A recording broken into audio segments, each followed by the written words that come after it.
Like I've allowed myself to. Now I need all the to time. cut. Sorry, bro. Sorry. Everybody. Okay. The Penuel Show. Episode 39. Q just makes up these numbers. Come on, man. We're at episode 38 the last 3 times. Did you back it up? No, it's 39. Hamba Q. Hey, Q, hamba, man. Hey, hamba. Everybody's suspicious, bro. You chose the wrong number. You counted 38 twice. 3 times, Baba.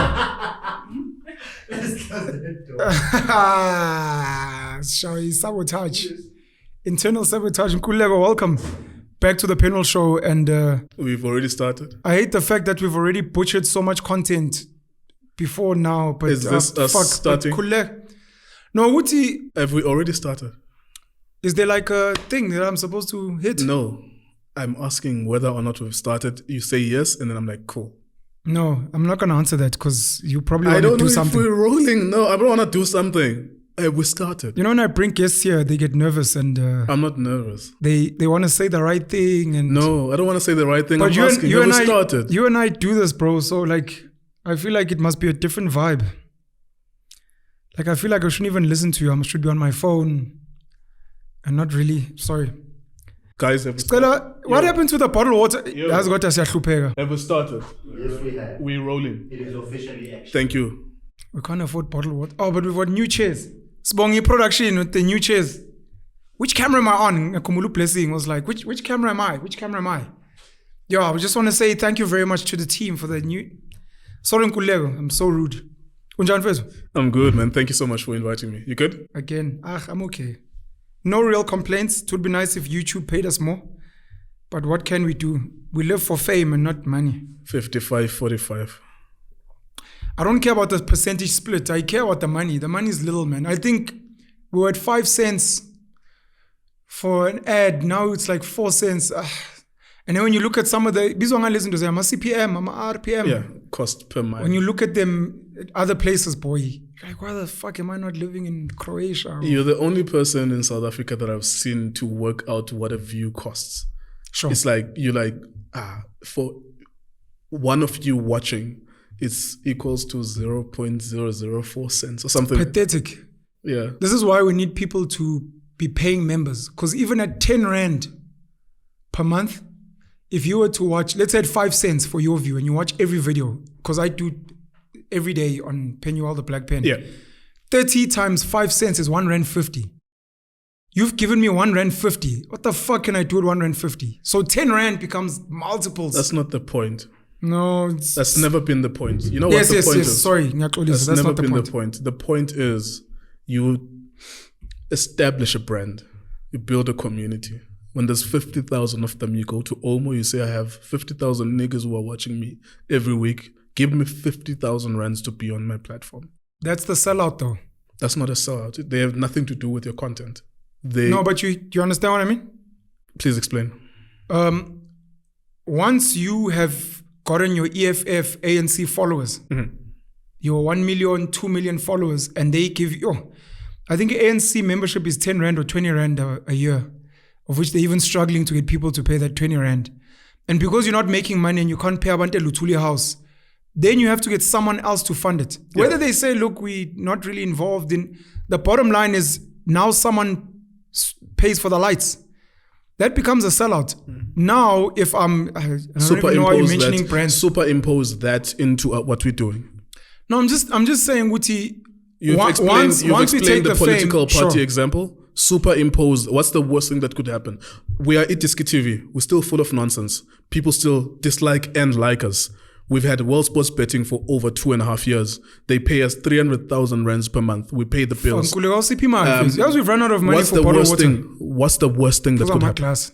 What's the worst thing that could happen? What is worse that's happening now? What are they prohibiting us from doing? We still have the same aggression, same tone. That's we try to strike debate, and instigate people to talk, just like we were at the beginning when we had 0 cents. We're still the same people. They have nothing to do with our content. And the day that they have, I'm not there anymore.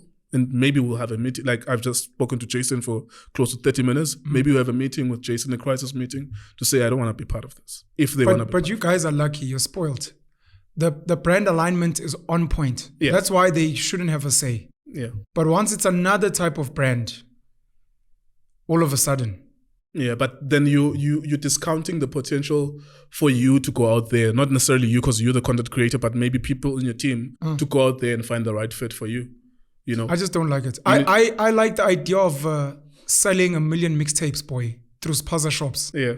And not signing with Def Jam. And now all of a sudden you have to sign Then contracts. don't complain about 0.00 cents. Work then. Find No, a way. I'd prefer the subscribers and the viewers to be paying members. Yeah, find the way I to prefer convince them. subscription to sponsored. Find the way to convince them. Fair. Find a way to convince them. You know that there's different routes to this, and you know that you could take the other one, which you're calling a selling out. Now you're not taking that option. You want to do it your own way. Find a way to make your own way work then. Sure. Fair enough. Yeah. How are you doing in general? Officially, how's work going? How's family? If you're comfortable to speak family. Yeah, I'm cool, man. I'm in the flow of shooting content. Weekly, I do Itiski TV. If there's 3 matches, I'll do 3 matches.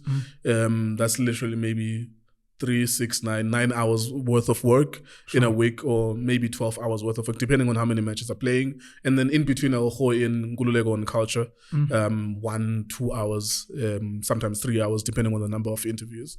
So my flow of work, I'm back now to shooting content. I'm cool with the flow of work. Why are you saying you're back? Or like I didn't shoot for a while in December, late December, and then in January I didn't shoot. I was like, okay, cool. I have a good excuse. It's festive season. I don't have to shoot because I was explaining this to someone yesterday on a phone call. I said we shoot even now. Like we're shooting from Feb until like December. That's 11 consecutive months on Nkululeko and Cultr. At the same time, Itiski TV is running as well, parallel to that.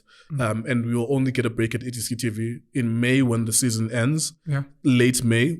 And then maybe for 2 months, you'll get a reprieve because there's no football. But you'll have to shoot 1 or 2 videos for the sponsor's obligation. You have to pay the bills, Sure. But I'm back now on Itiski, on Nkululeko and Cultr, in that I took a cheat by festive season, not shooting for like straight 30 or 40 days, but now I'm back. You don't have to explain to the audience why you are not there because they understand that it was December. And then I think I cheated. I overstayed my break. I prolonged it longer than necessary. On purpose? Yeah, on purpose. Because you shoot for 11 months. And sometimes you can feel it's like, damn, I've been shooting 2 or 3 different things. And there's demands. I mean, you and I were on TV. There's demands for radio. There's demands for this and that. And you have to be a father. You have to be, Tatekai and stuff like that. So you have to find a balance. That's why I've always been against the idea of work. Because imagine if I was being demanded to go to a workplace for 9 hours every single day, plus being able to fulfill my ambitions of wanting to create content, wanting to make an impact on YouTube.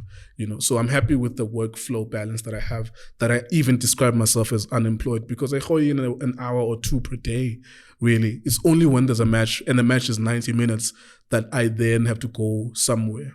Take an Uber to go to a studio, watch a match for like close to 2 hours, shoot a video for 10 minutes, and that's the end of the work. I listened to, I think it was Gary Vaynerchuk. And because of him, I realized Elon Musk was talking shit. Because Gary Vaynerchuk was saying, when I'm tweeting, when I'm responding to people on social media, that's a form of market research. It's a form of engaging the audience. That is work. When I'm traveling to the airport, when I'm traveling to the what, when I'm reading a newspaper, all of that informs the work that I do. So when Elon Musk says I work 16 hours a day, but he's constantly tweeting, I realize, so he might probably say the tweeting is also work and the going to do an interview is work, whereas I wouldn't. Do you not quantify the research you do around the soccer as work? So you'll say the watching of the matches. Sorry to cut you. Yeah, I get where you're going with the question. The watching of the matches is some form of work, but I enjoy it. I watch matches to understand the context of what's happening in the league, what's happening in the Nedbank Cup, MTN 8, all of those things. You watch and you listen to. I listen to a lot of radio. I think maybe 3 or 4 hours per day of UK radio in sport, South African radio in sport, and I throw in some music in between there. That's part and parcel of what we do, so that when I speak to a musician next to me, I'm like, damn, your album. Emtee, for example, I'd really like to interview him. I want to talk to him about the Logan album because it's very melodic. It's beautiful. It was a Summer Award nominated album. It didn't win. It lost to Blackie.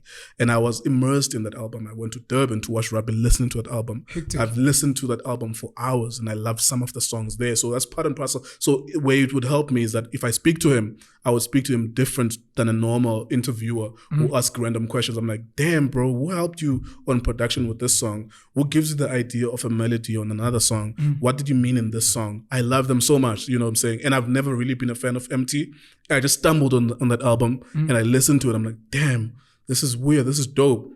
Same with, who was this young man? Reese. I hadn't listened to him until last year, 2022. And I went on this rabbit hole of, oh yeah, this comes from this sample from 1976, and then. So that would help me. Like if I'm listening randomly because I love music, but then the act of listening would help me if I were to interview him, for example. You know, so all of that you take into consideration. That is part and parcel of work. But I don't think about it as work because I really do enjoy the things that I get to do. I don't do anything I don't enjoy. Should we not quantify it as work? I don't have a feeling one way or the other. It's immaterial. I know you're saying you enjoy it, but I mean, it's immaterial. I wouldn't want to conscientize my brain to think that now I am listening to Emtee and this is work. I wouldn't want to conscientize myself like that because I avoid work in a natural sense. I've got friends who are traders.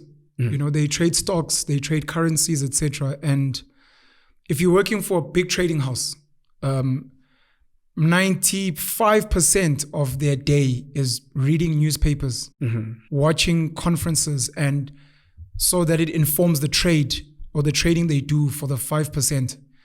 And you and I did an interview on TV. One of the questions they were meant to ask, which they didn't get to, was the preparation for the content.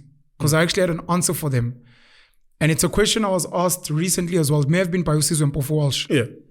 Do you research? Do you strategize? And for me, like you, the answer would be like, I don't. So how do you know all the stuff? Then you realize in formal companies, there are people that are paid to do research, to conceptualize questions, and for you, it's just your life. But when you bull, Vusi Thembekwayo may have said this because he's the most popular speaker. I've never watched Vusi Thembekwayo. For me to do an hour speech, I'm not going to speak about him, but let's say you're a speaker and you speak about, like Jordan Peterson, I want to speak about the psychology of parenting for an hour. And you say 50,000. And someone's like, 50,000 for 1 hour. And they argue, I've got a PhD in psychology and I've written research papers and I've spent time with various clients and I research the foremost articles. So by the time I give you that hour, I'm giving you condensed 20 years of stuff that you would have to go and watch and listen and read. You may have to also spend 20 years I get it.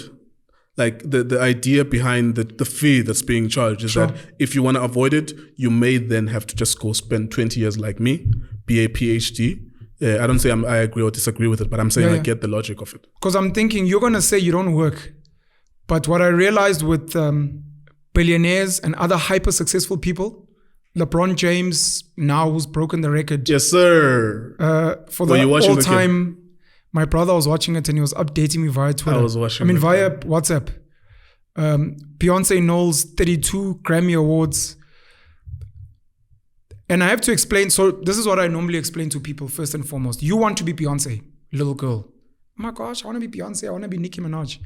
And I'm like, do you understand what it takes to be Beyonce? No, I want to be on stage and I want to make music videos. And I'm like, you might find that that's 5% of what they do.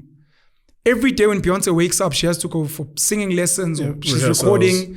She has to lay tracks because her songs have harmonies.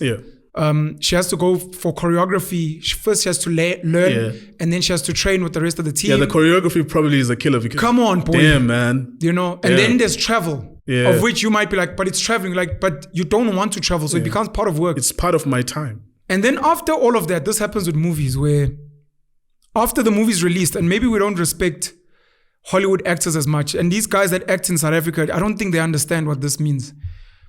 There's pre-work before the movie. Leonardo DiCaprio is brilliant at getting into character. Pre-work before the movie, then you guys shoot the movie. Then after the movie's released, then there's the traveling around the world. You have to promote. At the premieres in London, in Hong Kong, in wherever. Yeah. And you have to sit and rewatch the movie again with a new crowd of people.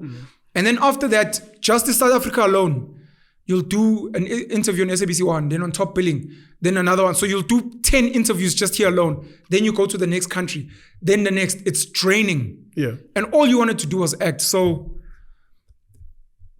anyways, before I go on a tangent, these hyper-successful people have built an integrated life where by the time they do a business deal, by the time they do it Diski TV, by the time they're sitting down with an Emtee on Nkululeko and Cultr, the depth of their questions, of their knowledge, of their whatever, someone would have to pay experts and read reports. Yeah. I kind of pride so is myself. that not, should we not be teaching kids that is work and you need to price for it?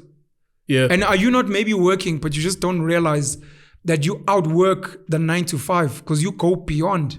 Yeah, look, I'm not on a parade to teach people what is work and what isn't. I just describe it to myself that I don't feel like it's work. I mean, you're making a compelling argument now that it is, but it doesn't change the fact that I will still see it as not work. I get it, and it's convincing as well that it should be seen as work. Just on that, I think I kind of pride myself in I don't have an existing career where I was a superstar elsewhere. Okay.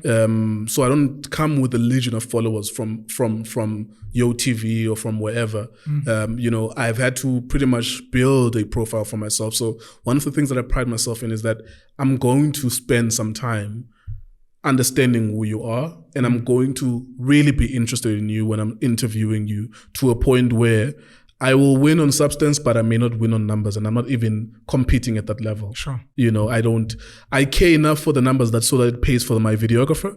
And that's it. Like if I can get 10,000, 20,000 rands from Nkululeko and Cultr, then at least I know that it pays for the things that it needs to pay for now. There will be a time where, because of the build up and the growth in the algorithm of the name Nkululeko and Cultr, that it makes maybe 100,000 per month consistently. And when that time comes, it will probably mean as well that the subscriber base is big enough that they identify me, they know me, they are there for me. But one of the things that I've had to pride myself in is that I don't have the name or the look or the celebrity. Then I have to be very good at listening to people. I have to have angles that are provocative, angles that are dope. So to a point where I could be confident to say that I sell the best conversations out there. Like in terms of if you were listening, logged in 100%, and listen to everyone else, which all of us are peers, Penuel, Show, MacG, DJ Sbu. At the very least, I could say that at the level of the quality of the conversation, I feel proud of myself. I'm not saying that I'm the best, but I feel proud of myself, because what I cannot say is that I'm bigger than them at a numbers perspective, you know, and I don't even try to play that game. I don't get bothered by it, but the actual questions and the researching and being interested with the people. A lot of people come away from those interviews feeling like, yo, someone listened to me today. Like, yo, this guy was listening and they were asking questions. That's why I don't write anything down when I'm interviewing people. I know generally where I'm going with you for an hour, but if you take me elsewhere, I'll go with you. I will humble myself to take off my shoes, walk barefoot with you on the path that you're taking me, and we'll get there together. And then I'll pull you back to the point that I wanted to go, because I'm still selling conversations. Because you can take me off on a tangent that's uninteresting for the audience, and it's going to kill the interview in a sense that, geez, that was boring. So I still have to take you in the interesting route that I wanted to take you. But I'll still listen to you. I will still respect you enough that you took your time to come here and we had a conversation. You know, and that's all I have. I have the equipment. I have me. I have my brain. I have Gauchelo. And that's all we can do. That's the best we can do. And I think that everyone else is an underdog. Not everyone is going to come from television, from radio, from music to start podcasting. Everyone else is an underdog in a sense that they have a camera, they have a microphone, and they're trying to interview people. How are you then different? You know, you become. Do you have to be different?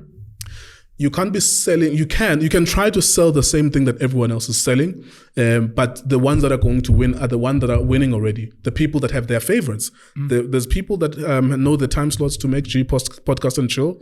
Monday, Thursday, 3. I don't know whether it's 4 p.m. I've never watched the podcast, but I know. You've never what? I've never watched the podcast actually, but I know that it's such a cultural, iconic podcast that everyone watches, and you know that people will tell you that on every Monday and Thursday, you know? So when you're competing at that level, you're not competing, but it's built in on YouTube that you're competing for the same eyes. You don't look at it as a competition like, I don't like this one. It's built in that you want the same person who's watching to watch you, because there's only so many South Africans on YouTube anyways, around the same time, same week, same weekday, same time slot, right? So in essence, a guy at 2 p.m. on SABC1 and 2 and 3 and ETV, they are all competing for the same eyes around the same time slot. So then you have to find an angle for yourself. You know, it's for me, it worked out conveniently that I'm different anyways. Like I'm different in the way that I live my life. I'm different in the things that I consume. So I'm like, if I'm speaking to this guy, I don't want to know the same things that everyone else would like to know. But sometimes, of course, there will be an overlap. You have to ask someone about something controversial that they recently did. But for the most part, you will get substance in the conversation. Do you not get tired of speaking about YouTube and vodcasting? Like, do you not wish Njobas will speak about something else? I wish, not necessarily. So to answer your question, boom, at the basic level, no, I don't. I haven't reached that point where I'm tired of it. I'm sure it's going to annoy me in 2 years' time, obviously, because I would be like, I'm 33 this year, I'll be 35 in 2 years' time. And I'll be like, shit, I've been doing this for like 100 episodes on different platforms or 50 episodes on different platforms. I think where I want to go and where I want to take your question is, and hopefully a lot of content creators are watching us, I think we don't have to limit ourselves. When you invite a Penuel or Nkululeko or Nota, you don't have to limit yourself with the kind of questions that you can ask. Ria Hopane and Stefan Dikomana do everything SA Music. One day they were speaking to Kid X, and for an hour they spoke about an experience in mushrooms and being in that psychedelic world. And it doesn't have to be awkward. It's possible that you and I could sit here and talk about the last time you smoked ganja, the last time I smoked ganja, and the world that it unlocked. For example, I don't drink, I don't smoke, but the times that I smoke cigars, I noticed, for example, that it makes me slightly more empathetic for some reason.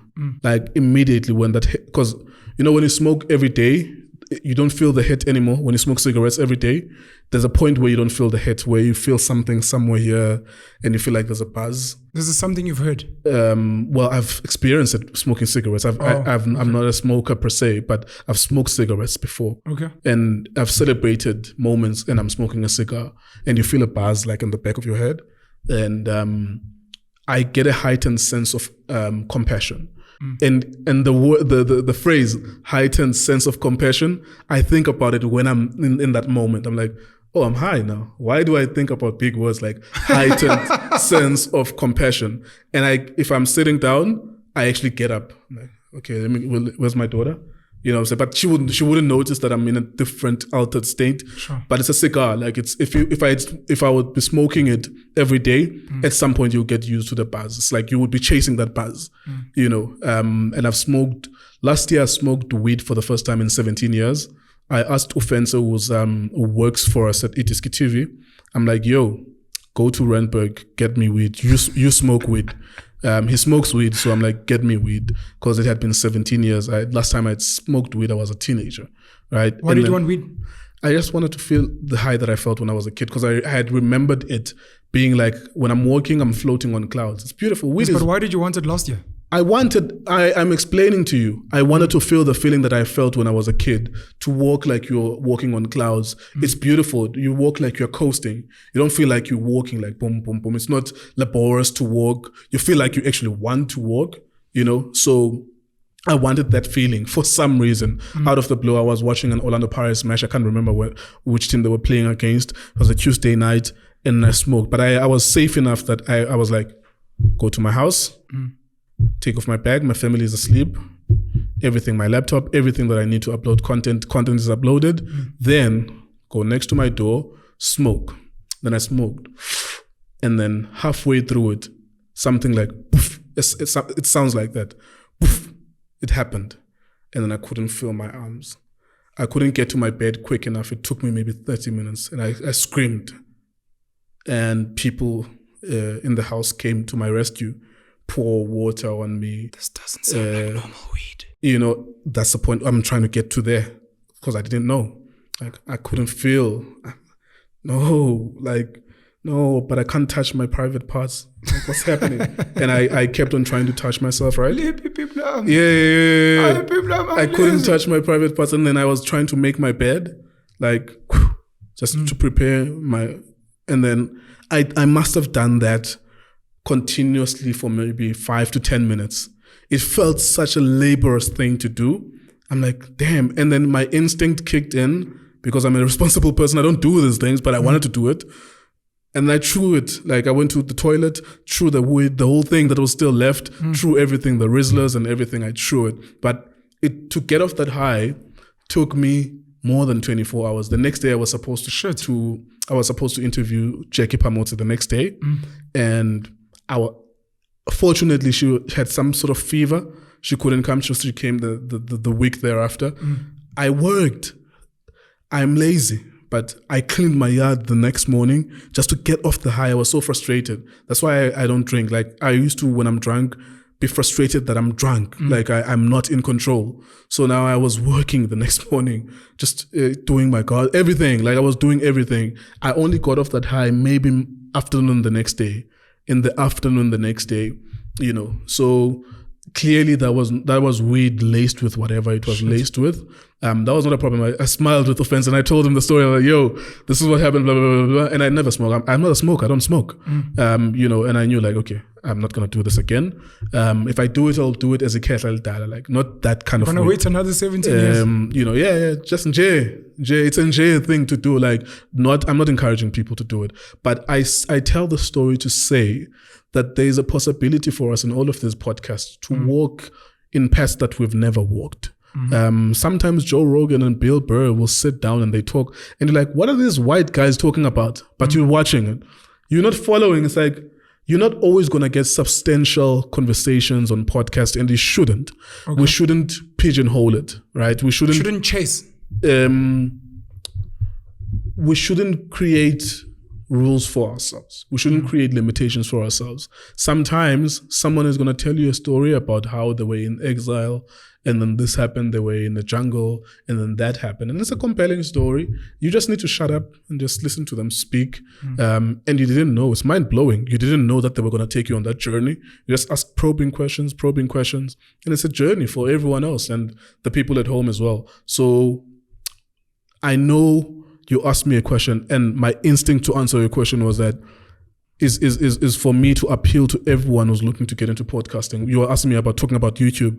I'm like, we shouldn't be talking about anything specific when we're in podcasts. I know some people want to spread propaganda on podcasts. They come with an idea in mind. You and I were chilling. We were chilling and we were just hanging out and we ate food and we were speaking now. And there's no agenda other than to have a conversation and maybe teach here and there, but we can't be preachy all the time. You know, I don't have it in me to have weird stories. I tried my best now. Like, I gave a weird story, right? But we can come here and fuck around and literally tell jokes. Like, I had this idea that if I interview David Gao, I would write a script for him, but not a full script. I would write 5 different stories. I'm giving him the outline. I want him to complete the stories, make them as ridiculous as possible. So story number 1, I might write him is in a scenario where he's about to get married to a white woman, but he doesn't want to. He's a comedian. Take it wherever you want to take Sure. it. And then he can, boom, and then we go, he spends 10 minutes on that story. He doesn't know what he's going to say, but you're about to get married with a white woman, but you're already married to your wife, and your wife is like literally running after you, type of thing. And it's crazy. It's a crazy, funny story. And then he can take it wherever he wants to take it. And then story number 2 would be something else, and 3 and 4 and 5. And that could be the whole conversation, the whole interview. It's not even an interview. We have cameras, we have microphones. We don't have any limitations. We have YouTube. You need to be responsible, of course. Don't slander people. Don't make people feel bad. Don't spread hate on these microphones. But there's so much scope for us to do so many things on this podcast. And I think that we are limiting ourselves if we think that I have Penuel in my house and we're going to, it's going to be a Q&A. What happened this year? And then you answer, but that's not what happened, and so on and so forth. No, we don't have to do that. Remember when you and I spoke and I labeled our conversation as a meaningless conversation about nothing? That was a provocative title. And I said to you on WhatsApp, I was trying to explain because we hadn't known each other that well, and I had to just give a heads up that don't worry about the title. I was just trying to provoke the audience, because I think it came from a point where I had a structure in my head about where we were going to go with the conversation, but I wasn't 100% happy with the fact that we didn't follow the chronology. But I was also, as a creative, happy that we didn't follow the chronology. So now I was stuck, like, how do I headline this? What was our main theme? And I'm like, a meaningless conversation about nothing. But if you click and you listen, there's substance there. For your 1 hour, 20 minutes, you got something. You may not like some parts, but you will like other parts. Itiski TV's got a general objective. It's football content. Yeah, straightforward objective. Nkululeko on Cultr is like your hobby experimental platform. Yeah. That's where you fuck around. But where you sold out, of course, because you guys are getting paid, you have an agenda there. There you don't fuck around. Be specific. With Itiski TV, So you're saying we're limiting ourselves on vodcasts, and we should open ourselves up. Yeah. You've got 2 platforms. One of them you have a license to experiment. The other one I'm not too sure. So I agree with you to a degree that with Itiski TV specific, you cover football matches, mainly Chiefs, Pirates, and Sundowns, because that's what pays the bills, and that's what gives you numbers. We're only going to be talking about the game. But if you actually listen to that shit, it's actually, the thing is like counterculture. The things that we talk about, the language that they deliver those guys, those analysis in. So the normal analysis, and you know this in rugby as well, the normal analysis is, it was a good game, we'll go back to the drawing board, I suppose. The boys tried their best. I want to thank the boys, it was a team effort. There you go. And then with us, we show that template. We take that template, we tear it apart. And then we do it our own way. Nkululeko, my brother, all of that shit, you know what I'm saying? Of course, the audience is conservative, so they don't like swear words, but I hoy them in there just to offend them sometimes. But we have our own style and our own way of delivering it, and World Sports Betting don't have a say in that content. They're not going to tell us to toe a line one way or the other. Sure. In terms of what kind of content we do, but it's only specific to the football audience. So I can't dare all of a sudden bring Uprenda Fasi. Sure. Unless if she's going to analyze the game. But even if she was going to analyze the game, that's not the person that they signed up for. We could try it. I mean, if it could be amazing if Brenda Fassie could speak football, if she was still alive, for example. But there's a limitation. There's a parameter within which you can't expand beyond. Is the limitation because of money? Not really, but this is, come on, man. Like, there's some YouTube channels where it's DIY. Sure. Do it yourself. So I'm going back to what you said about how we limit ourselves and we shouldn't. But that's only applicable to podcasts. That's not a podcast to Itiski TV. Itiski TV is a YouTube channel. So you speak about conversational platforms. Yeah, conversational platforms that are long form podcasts. Those ones should rather remove the limitations, is what you're saying. We don't have to limit ourselves in terms of, like, if I have, of course, you are as good as your dance partner. If I have Kelu Kumalo here and we're dancing, clearly if she doesn't know how to dance tango, I can't take her there. Sure. Like, if I can't make her talk politics if she can't speak politics. And because she's a brand, I can't make her speak psychedelics if she doesn't want to talk about it. But I do plant that seed with my guests and say, there's no limit to what you can say here. Like, we can talk about anything. But then musicians naturally don't want to put those things out there. But if it's me and you, what are the consequences? What's the worst thing that could happen? You know, if you invite Nota here, if you invite Meg G here, if you invite Soul here, sometimes because you're interesting dudes, like you have your brains, like your brain power is so vast, and the things that you know is so vast that you can talk about anything. But as long as you make it interesting, because of course you don't want to alienate your audience. Sure. You can talk about anything. You can talk about anything, not the whole episode, but like spend some time, man, to mess around. You know, Slavoj Žižek is a Slovenian philosopher. He speaks What's his very name? funny. Slavoj Žižek. Slavoj Žižek. Yeah, Slavoj Žižek. Slavoj. It's Slavoj. Slavoj. Žižek is Zizek. Žižek.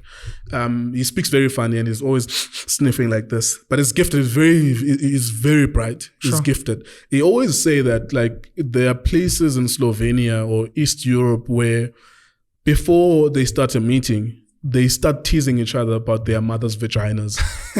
You know what I'm saying? There are places like that in South Africa. but You yes. know, exactly. And you would know this, the banter that happens in rugby. We can take that here, you know, where we're literally just talking nonsense. Like, we literally talking nonsense. Siyahlinza vele. Njengoba ukhozi bene segment la aboskova where they talk shit. Sometimes they prank call. We don't have to limit ourselves with Q&A. We can do that here on podcast as well. So those are ideas I'm throwing out there to all. Shit, we don't have podcasters that do call-ins, no?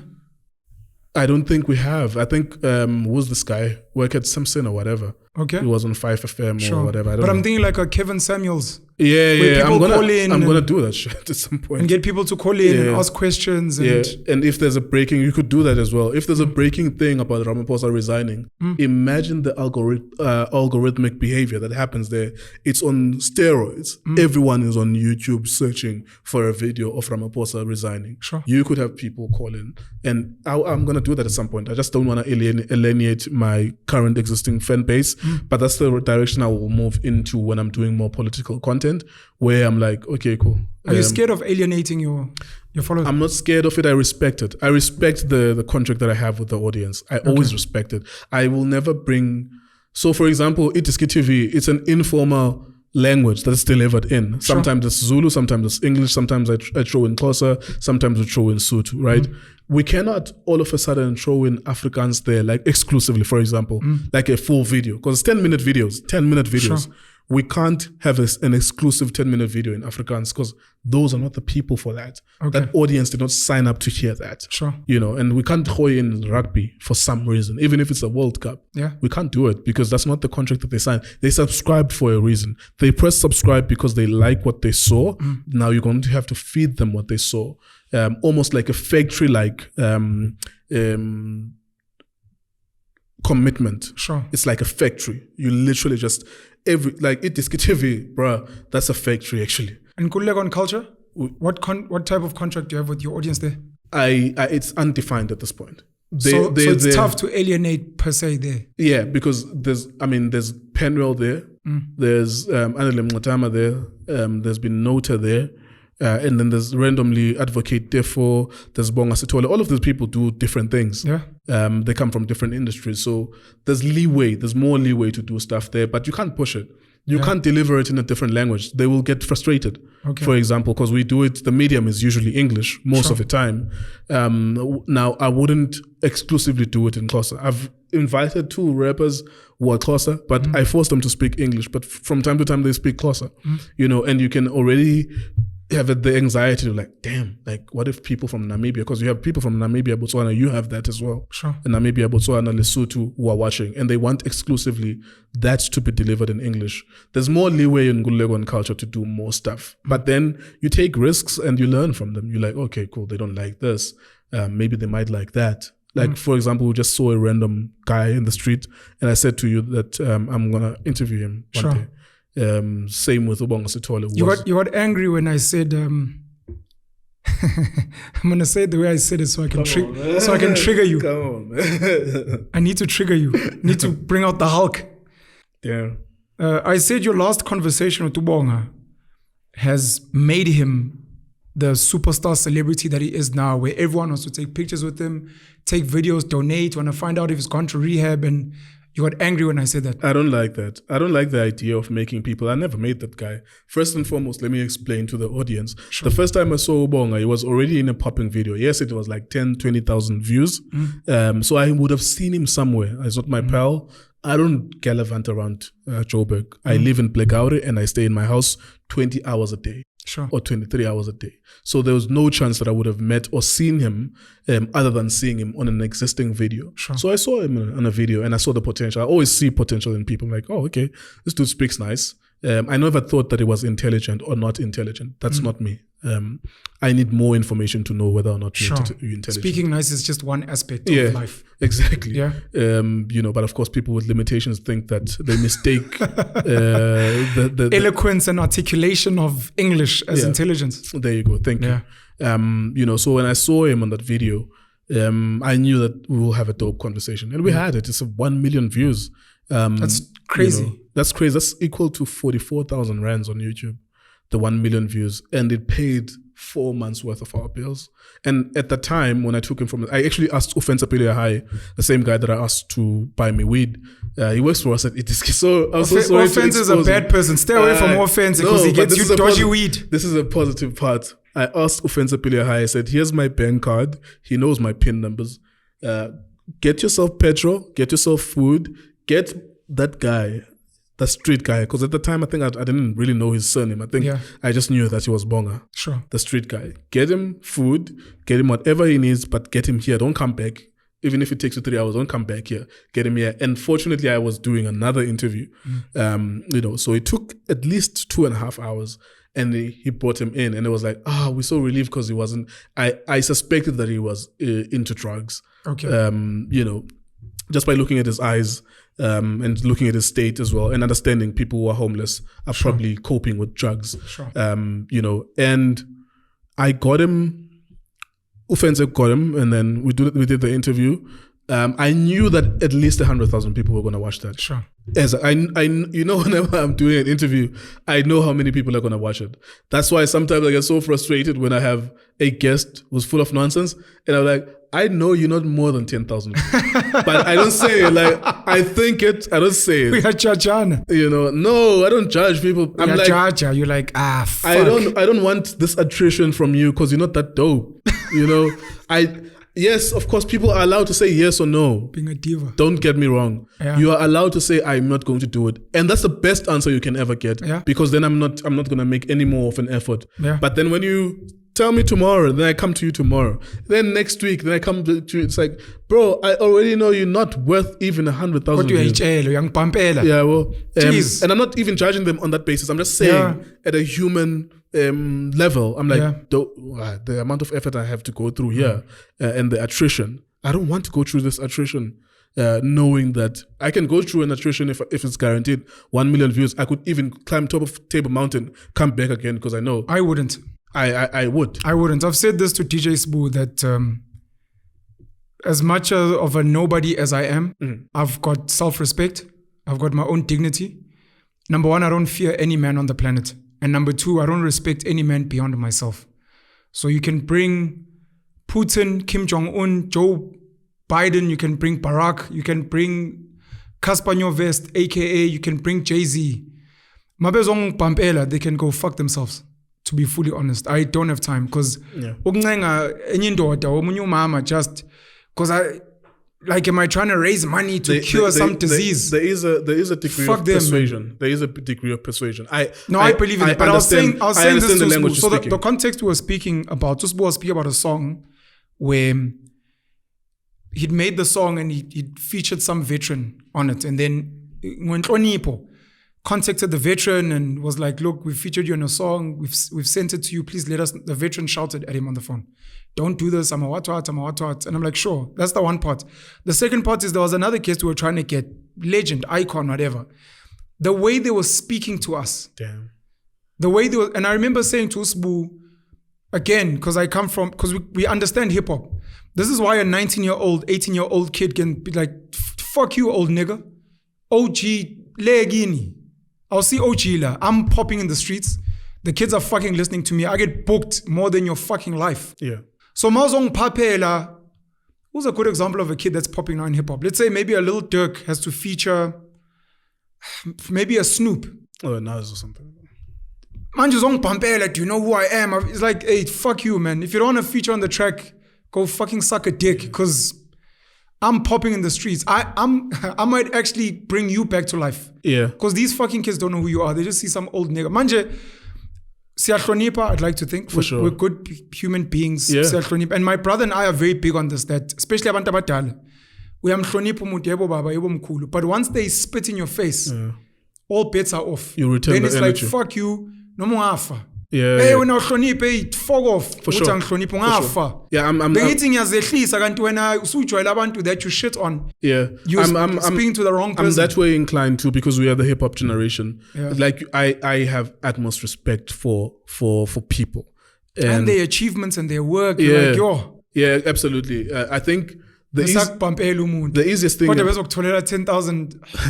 easiest thing a person can do is to say no. You know, Dave Chappelle said something in one of his specials, and he dropped them on a whim like this, and it got like 5 million views within 24 hours on Instagram. It was a 15 or 20 minute. It's called a special, but it's just sitting talking to the crowd.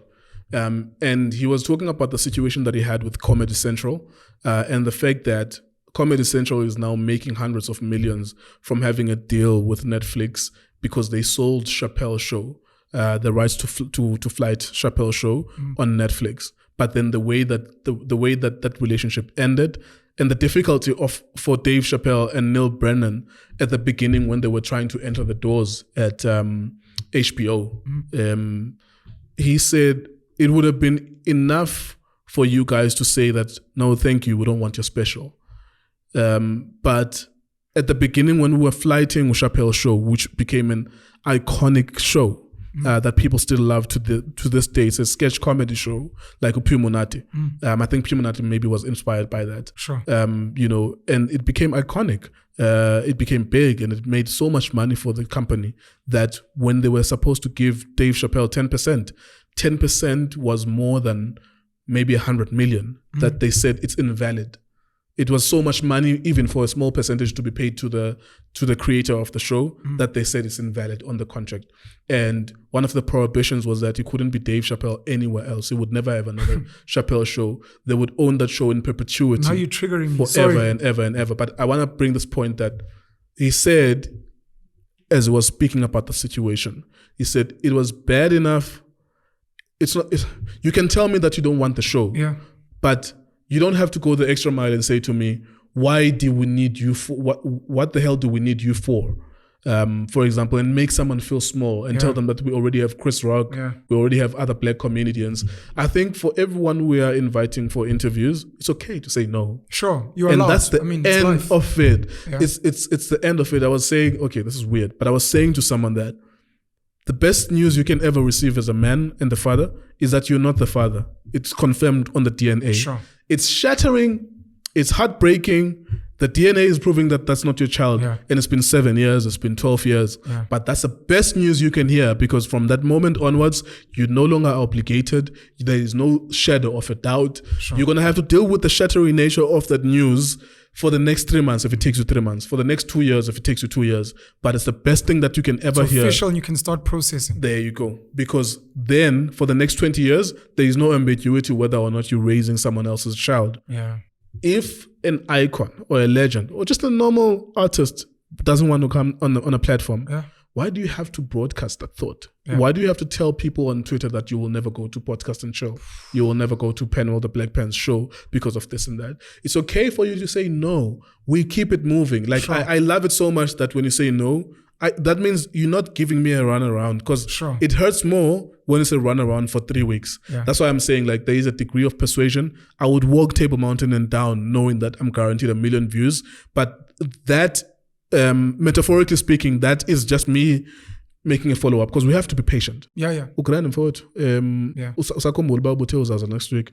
Oh, yeah, I forgot. I'll come next week.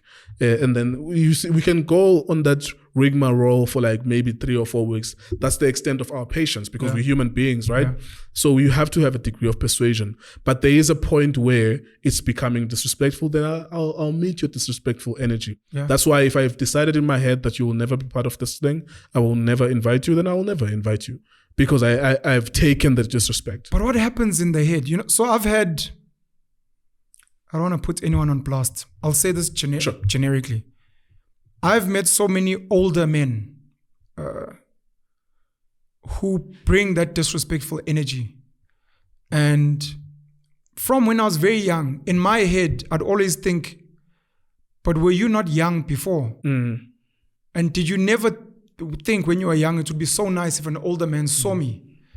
Because I feel the same about some of these so-called celebs icons. Like at some point you were nobody. Like, would it not have been nice to klonishwa?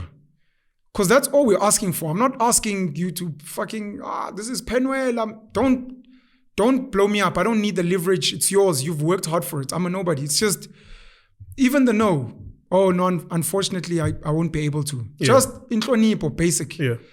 Because on the other side, you're making an example, the attrition I know is a statistical one, but you're making an example of Ubonga, who's a homeless gent, arguably a nobody at the time, who gets you 1 million views. Because on a platform like ours, where it's debatable, but we're chasing an audience and views. Yeah. That's why we're broadcasting and not just doing it in private. He can get you 1 million, and then this super celebrity on the same platform can get you 20,000 views, and you appreciate it. Yeah, it's respectable numbers. But now you're like, at some point you were maybe homeless, and you're like, why are you putting me on the same platform as this guy? At some point, sorry man, I'm triggered because I'm thinking, I've met billionaires who see me. They see me. They know my name. They make the effort. They extend a hand, and they even go over and above and beyond. No, I'll pay for your meal. And you're like, look, you don't have to. I need you because you're the big guy. And then you meet a fucking C-grade skaftini fucking loser. Also pampela. And in my head, number one, I celebrate when they fall off because fuck them. But number two, I'm like, Fetu, I don't get it. What the fuck is wrong with you? Because you never know. Barack Obama at some point was a boy somewhere. Nelson Mandela was herding cattle or whatever he was. Like, at some point, we were all nobodies. Yeah. So why not greet this guy? You don't have to give him much. Just see him. Because tomorrow, this guy will be running the fucking, and he'll be like, Fetu, Nkululeko, I remember the first time you came here, I was just a receptionist. And when you came in, you're like, Fetu, grand. And no one is taking, right, are you sure? And it's like, for that reason, it doesn't matter what happens. It doesn't matter if they try to cancel you on Spotify, on Netflix. I will fucking burn the whole building down before I get rid of you. Because zonke lezinja that we've put on here, Zafia has this pampel, and yes, we do it for money. But with you, it's something beyond. Yeah. Yeah, I get it. One of the things that, so Jason Aker is my partner, is a white guy. We started Itiski TV together. We were working together at Sokala Duma. And our relationship at the time was different. Yeah. Because he was a manager and I was working under him, right? But he loved my work ethic. We are equals now in that we have the same shares in the same company. We can fire and hire people. Same right. We can fight it out whether or not that's the right thing for the business. But at the time, he said, yo, I see your work ethic and I see how frustrated you are with everyone else not having the same work ethic. I need you to know that not everyone sees the world as you see it. I get your frustration. I'm like, I get it. I'm decent to everyone that I meet. Yeah. And I see people whose music makes no impact, whose acting is trash, but they want to be... What's it doing now? Impact. Impact, no impact. Like their music is not going anywhere. And this is not being judgmental. I'm being now... objective, strictly objective. No hate. Yeah, impact. Your music is not making impact. Your acting is not going anywhere. But the way that you treat people is nonsense. And you walk into a room assuming that everyone knows you. Yeah. You know. But then I get the same frustration as you because I'm like you in that sense. But then I always remember what Jason said. It's like, yo, people don't have the same ethic as you. This is the same thing you were asking me about giving information and helping, exchanging context for this and that why are you doing it if you're living in Johannesburg and you know that the ethic here means to be cavalier and to be almost animalistic and not share information and be ultra competitive. When I was I always listen to this show, it's called Midnight Miracle on Luminary. It's hosted by Dave Chappelle. What's Luminary? Luminary is a platform that's similar to Spotify. Audio. It's audio. It's an audio platform. Okay. Thank you. It's an audio platform that's similar to Spotify. So you pay like 250 rands to listen to people like who's this guy? The British guy, Russell Brand. Okay. They have exclusive deals with top people. Okay. Their shows 250 is per month, per year? Is per year. Okay. So I paid. It's like TV license. Yeah, exactly. Which we always pay. Yeah, I pay TV. We pay our TV license. I pay TV license every year. We all pay our TV license. I pay it every year. Please carry on at Luminary. Midnight Miracle. So Midnight Miracle is hosted by Dave Chappelle, Yasin Bey, formerly known as Mos Def, and Talib Dante Kweli. Smith. I think that's his slave name. Dante Smith. Oh, Mos Def. is Dante Smith. And then it became Yasmin. What's his name? Yasin B. Yasin B. Mos Def. He was here in Cape Town. I don't know if he came here with fake papers, but there was controversy. Oh, Dave Chappelle nabo Mos Def bafika nje ngama illegal immigrants nje bazo. Sorry. He was in Ghana last month. Oh, Dave Chappelle. So they do. Come home, brothers. We miss you in Africa. Come home to the motherland. They do Midnight Miracle on Luminary, and it's beautiful. It's an award-winning podcast platform already, like the show already. Because crazy. Mos Def, Talib Kweli, who used to be my favorite rapper, and Dave Chappelle, and one of the greatest minds we have right now. Yeah. And they sit down and they talk, and Talib, I think it's Mos Def who does this, and he says, in the middle of the conversation that they're having, he says, and they were critiquing Fox News and the type of news style that they're doing to conscientize, to design a world that only exists to their consumers, which is not the real world out there, and how bullshit and devilish that is. But it's a model that works. And he talks about he says there's an African tribe that was known or renowned for its ability to fight and combat. Now they were faced with a very formidable nemesis, but one of the leaders of the tribe, this may or may not have happened, but the point is in the story that one of the leaders of the tribes, the leading men of the tribe was saying that we shouldn't fight these guys. Not that we don't believe we could defeat them. It's that if we fight them, we will become like them.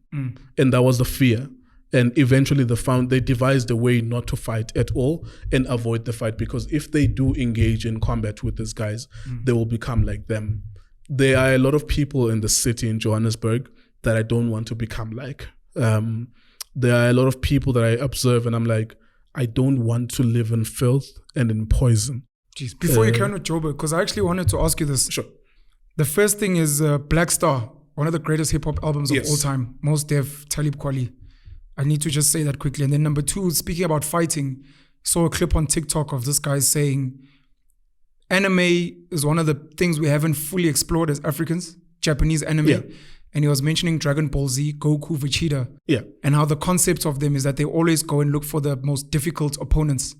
Because if you fight them and you don't die, you become stronger. Yeah. And just the concept of that.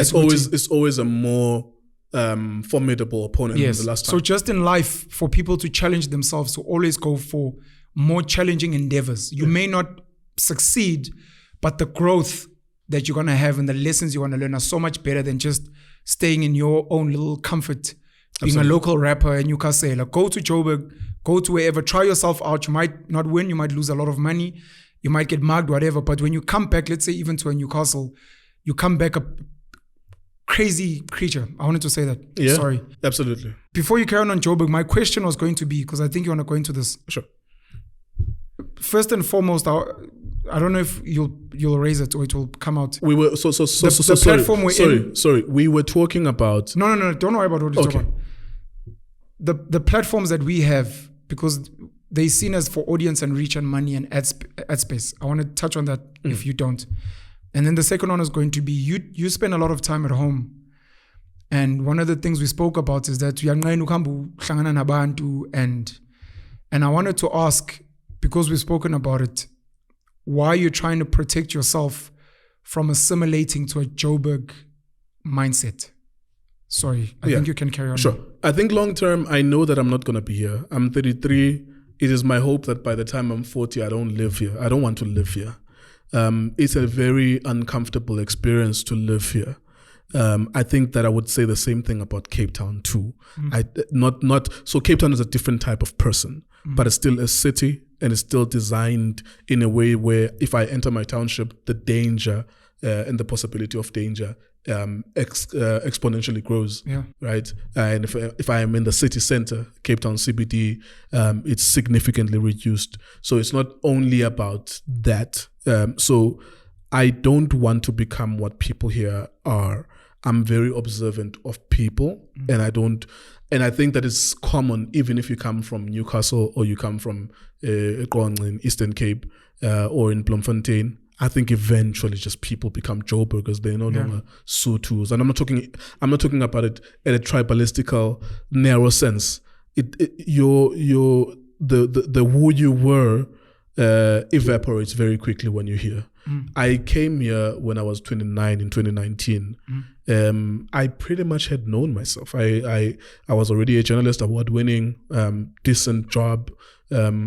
So I didn't come here as a green young person who hadn't found himself yet. I had already known that, I'm dope as I am. I just need to just keep on teaching myself new things and so on and so forth. So I was comfortable with my personality. Of course, you can always expand it, learn music, learn instrument, or you can always add more things. But you have a core foundation that you're not impressionable to that extent. Yeah, I don't want to change that core foundation. I still want to treat you decently. I still want to be intrigued by the unknown. That I don't assume that this guy is Penuel the way that he's dressed. It may not have any talent that may not blow me away. That's why I'm blown away by music. That's written by a guy in Bloemfontein who was unknown, but I will tell you that that's my favorite musician because I'm like, I want to listen to this one. Okay, this one is Blue K. They're from where? Kaidisha, Cape Town. Let me listen to it. This one is better than Kendrick Lamar, in my opinion. Yeah. Not that it matters to the world, but in my opinion, I think that that's better than Kendrick Lamar. So I always want to maintain that, being able to be decent to people. I think I wouldn't sleep well at night knowing that I've become what Joburg is. Transactional relationships is what it is. Yeah. Everyone wants something from you. There's always an angle. There's always an angle. I get so many phone calls every single day that I don't pick up anymore. I don't pick up a number I haven't saved because you all of a sudden realize that you are in a phone call where someone is pitching something to you. And I'm like, how the fuck did I get in this? Yeah. And I'm an agreeable person to a degree. I have both qualities. I'm disagreeable and agreeable. I'm agreeable in a sense that I'm respectful enough to want to listen to what you have to say. Yeah. And I maybe like, that's a good point actually. Yeah. But I'm in a con game. Someone has hooked me in a con game, but I'm like, that's a good point actually. In my head, I'm thinking that, but I shouldn't be there at all. So I've experienced enough of those kind of interactions to know that don't pick up that phone. And someone else thinks that they are the best thing since sliced bread. They meet you in the mall and they pitch you something that's mind-blowing. But in my head, I'm like, I can already see gaps in this. This is not going to make money. I don't have time for this shit. I don't want to listen to it. But it's difficult because they're human. So how then do you dismiss them? Because you're not raised that way. You're not raised to dismiss people. I want to ask you a personal question. You're getting personal now. You went to Ntabeni? Oh yeah, you talked about this shit with Season Bof Walsh. No. There's a reason I'm asking. I don't want you to speak about your experience. No. I know how to handle a conversation. You can ask me anything. So I will deflect if I need to. I'm asking in the context of, as Xhosa. Yes. I was raised Zulu, and when I got to the Eastern Cape roads, Makhanda, one of my envies, I was jealous. I was like, Xhosa gents, when I meet them at varsity, first year, second year, they've gone through this rite of passage. They know themselves better than I know myself. I became the best version of Zulu in the Eastern Cape because for the first time, I looked at the Zulu nation from the outside. And when closer people would ask me questions that I didn't know answers to about being Zulu, I'd go home and research things that another Zulu person would take for granted. Why do we do this? Why is my surname Isduko and what? So I'd go back almost more knowledgeable. You know, that's why I think the new age Sangomas, the Tandiswamas wise of this world, it makes sense why they became so immersed in culture, because they were living a suburban Model C life. Yeah. So they came with it with a fresh eye. Whereas the person living it is like, come on, man. Yeah, you take it for granted. So the reason I'm asking for Entabeni is, I'm going to call it a fear. It's probably not a fear. The fear of you assimilating to Joburg culture. Do you think Entabeni, as an example, and any other platforms are doing enough to prepare children that aren't from cities on the dangers of what might be out there, and having a core of this is who I am, so that you're protected? Because I've got a clip that I play every year, or I upload, or I post every year, beginning of the year.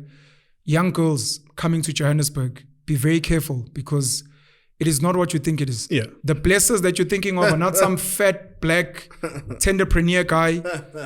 It could be a young, good-looking gent who went to a good boys' school, and they will destroy you, and you will be traumatized, and you will be heartbroken.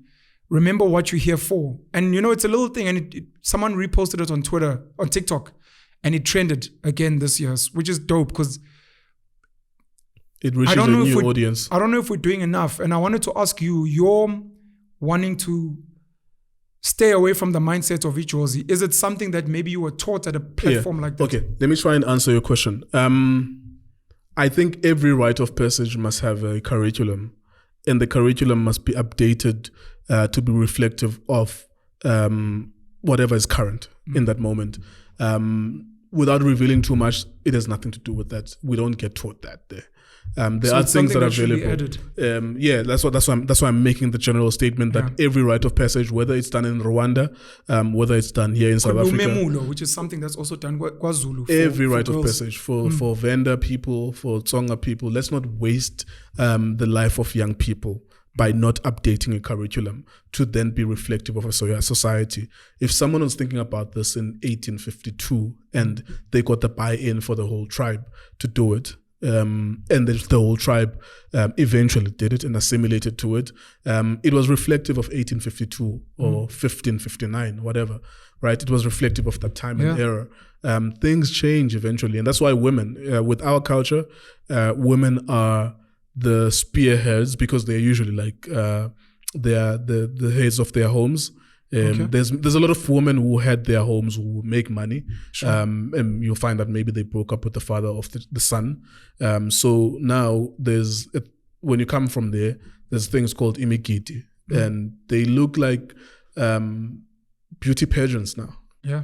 They are reflective of the people who pay money for them to be Which done. is the women. The women. I've seen the events now. There's people come DJs, with helicopters, and there's DJs. Helicopters, there's a stand, there's posters and things. It's cringe-worthy, but I think you can understand it. I'm not saying it's right or wrong. Yeah. You can understand why, because it's reflective of the person who had to fork out their 50,000, which they had to save throughout, or their 100,000. If men are not contributing towards it, it's not going to be reflective of what's meaningful to men, which is something that's slightly more dignified, something that's subtle. I don't want to talk about it deeper, but I want to say generally that if there's a rite of passage for every tribe, it must have a curriculum that is reflective of the problems that need to be solved in that time, in that period. We don't have the right leaders. So as an example, you as Nkululeko Nkewu and Sizwe Mpofu Walsh from the Xhosa nation, you are the guys meant to drive that, but you guys are waiting for Dalindyebo and whoever else. And that becomes part of the problem for me. I'm an outsider. I'm a location kid from Cape Town. Yeah. For me, that is so. We're not culturally inclined. We still do cultural things, but it's not the heart and soul of what we do in townships. In townships, we are there for survival. Try to get a job, fight against unemployment. Someone is probably going to kill you, but you're lucky if you don't get killed, and so on and so forth. So there are bigger problems. I'm saying the onus for But intelligent leaders like you is you have to drive that thing. I'm trying to give you the context under which we grow up in, and why that doesn't become a priority for us. Okay. Because we grew up in Cape Town townships, and Dr. Susan Bush is from suburbia. Yeah. It shouldn't be something that's close to his heart. The people who love the tradition are people from the Eastern Cape and certain parts of the Eastern Cape. The onus is on them. The onus is on you. I don't. Oh no. Sorry. See, I don't talk. I take it back. I don't even. The onus talk is about, on them. You're right. I'm saying even it should be on you. I don't even talk about it because I've imposed myself on it because it's tradition, tribal tradition. But I've never thought about it. Like I don't wake up in the morning and think ubudota, and because I have to. In many ways, whilst I'm reluctant to assimilate, I have assimilated to Joburg in that we indoor woman, you are a man to me. Because we are respecting each other. You are an adult human male. Yeah. Indoor, in a sense, where I'm living in Gauteng, is an adult human male, whether they are Tsonga, whether they are Venda. So in many ways, you assimilate to the traditions of the place that you are in so that you can, for survival, right? You can have better relations with your peers. But if you are in the Eastern Cape, there's some ritualistic thing that we have to go through. It's a dance. Even the way that you ask me, Uti, I've gone to the mountain. When you asked me, we have to ask it differently. Sure. It's an angle that we ask it from that will then let us know that based on the answers, okay, cool. We can continue. It's a broader conversation that could last for hours, but it starts a certain way, So coming to Joburg, you can't impose those rules. The same with Basotho. If they go through, because I'm Hlubi, so there's a Basotho tradition with my cousins. My cousins, they dress up in those blankets as well, and they speak Sesotho. And because of that, they cannot impose that on me. Or everyone else, or everyone else. So we have to find a way to coexist with one another and not look at life through the limitation of that. Because Venda people have their own rite of passage, and everyone else. We cannot impose that with everyone. All I'm saying is that you update the curriculum of that thing to be reflective. If you include in that curriculum that if there is a political party that is oppressing you, you burn shit down until all of you are dead. It should be radical, and it should teach you that. And it should touch on things like that. What happens in the case where, as a tribe, you are being oppressed specifically because you are Tsonga? Then that is a rite of passage for young men, should be inculcating a curriculum that says, burn shit down, make this shit uncomfortable for everyone. Until they see you as human beings. Yeah, well, I would respect that because it's reflective of current times. What happens in the case of an ESCOM in this country? It must speak to that too. Yeah. But as Tsonga men, what do you do in the event of an ESCOM and an ANC that's not solving the problem for 16 years? Burn shit down. If that's the solution. I'm not saying that's the solution. Yeah, just as a potential, you have to do something. You can't just be like, our tradition doesn't speak about this. It must tell you what you must do. Yeah. And if it doesn't tell you what you must do, you must sit together. You have enough brain power amongst 1 million Tsonga people. I think there are about 1 million. You like Tsonga people. Bring the Swatis and Ndebele. It's an example. I'm making an example. Sorry to Swati people and Ndebele people. You and I can speak forever, and I'm actually annoyed that we don't speak more often. I'm looking at the time. It's your polite way of saying I need to get the fuck out of here. It is my polite way. Do I need to say a polite way? I could actually be like, hey, fuck, I'm actually tired of listening. No, I'm sad because the thing you started and the thing I wanted you to unpack on, I think is so deep, to be honest. And I think I speak well. I think I'm a thinker, but I know there are certain topics I wish I was better at. Me too. For example, the platforms we're on, and you want us to experiment and to not limit ourselves to conversations and those things. We have a platform, and what happens in the capitalist world, because now this is the Joburg we live in, for example. In the capitalist world, it's how can we make money? How much will YouTube pay us? What are the views? Can we get sponsors? And you almost forget what's happening here. And one of the things I wanted to ask you earlier, which I won't now because we don't have time, is why not do the content that gets views? Why aren't we speaking about Tizangom and conspiracy theories and bringing hot girls here to come and twerk on camera? Why are we not doing that? What is it about us that almost fights the conventional, even though it'll bring us the money? Can I squeeze something in? Go for it. There's enough of that happens in the South African context, in the American context, that the reason why we take the angles that we take So if the color and texture of MaxG is celebrity, and it girls and vulgar, then it makes sense that naturally we've settled for something slightly different. I was going to ask why you've never watched Podcast and Chill, but sure. You don't have to answer it. Yeah, it's a matter of interest. Preference. Sure. Because I read books and What does that mean? Where is this going? And my favorite musicians have autobiographies. Some of them I'd rather just listen to that. You know what I'm saying? There's nothing to it. It's the same way that I've not seen DJ Sbu podcast. Hustler's Corner. I've not seen. It's a preference thing. It's a preference thing. Like I see it like on the homepage, but I've not. Nothing makes you want to click. No, it's a decision that I'm not going to click. I hear you. Yeah. Bro. So we have these platforms, and for me, there's we want attention because then you monetize attention, and generally it's through ads. If you look at social media, if you look at Google, if you look at so many TV, radio, all of those platforms essentially are selling ad space. If you look at the core of the business, eventually, we need eyes, we need ears, so that once we have the attention, we go to all the brands. This is where everyone is. If you want to sell something, it's here. But outside of what you're saying of us experimenting, I do believe, because you said something about preaching. I don't know if was it in the context of... It doesn't have to be preachy all the time. Sure. It doesn't have to always follow a template. I hear you. So my thing was, we have platforms that can literally change minds and perspective. And we can fight the incumbents out there. Yes, it's just a platform. Yes, it's just lifestyle magazine show. Yes, it's just ads. Yes, it's just McDonald's. It's like, it's not. It's actually dictating a diet. And a diet dictates how your body is set up. It dictates travel patterns. It dictates something like a Joburg. Because the other thing I wanted to unpack is, can you build anything of substance without transactional relationships? Because if we're building human experiences, that takes so much longer. And I don't know if you can scale quicker if you're not doing. And that becomes a conversation. Yeah. But more than anything, my fascination in you not wanting to be out there. So I can say, which I do have, I have mild social anxiety. I'm an introvert. I enjoy meeting people, especially people that see the work I do. It's dope. Fair to sharp. Yeah. But I know, because I learned this when I was building my religion, before I built my religion of Penuelism. The people that run this world outside of advertising, money, the resources, they are after human minds.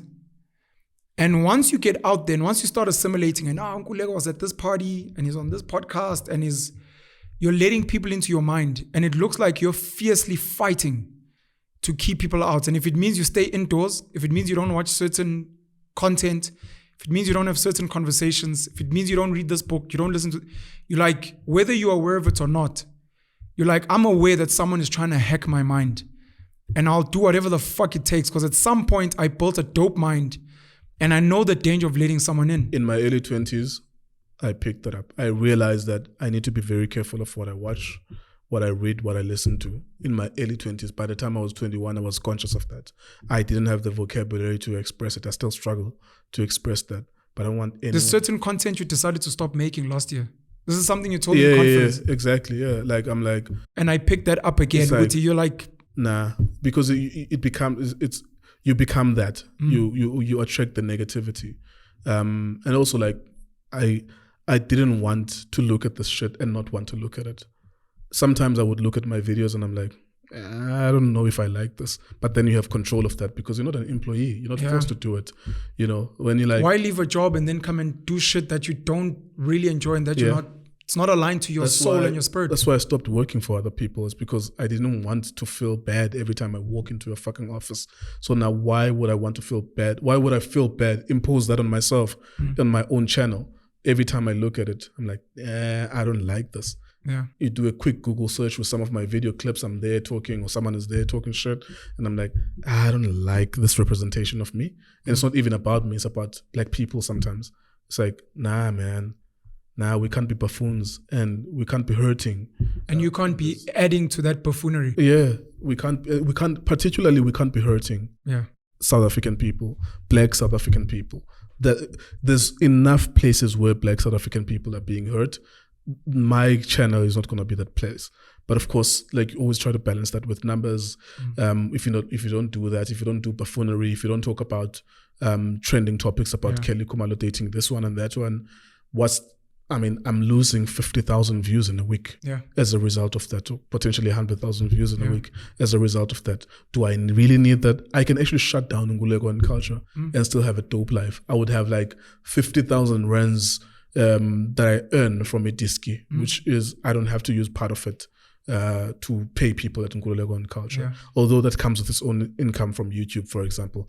I would have less hours where there's attrition and having to follow up on interviews and stuff like that. I could live a dope life. But I've by the time I was 21, I was conscious. Like in my township, I didn't go outside until I have to go and coach kids. Because I knew the things that people were saying with their mouths, I didn't want to hear.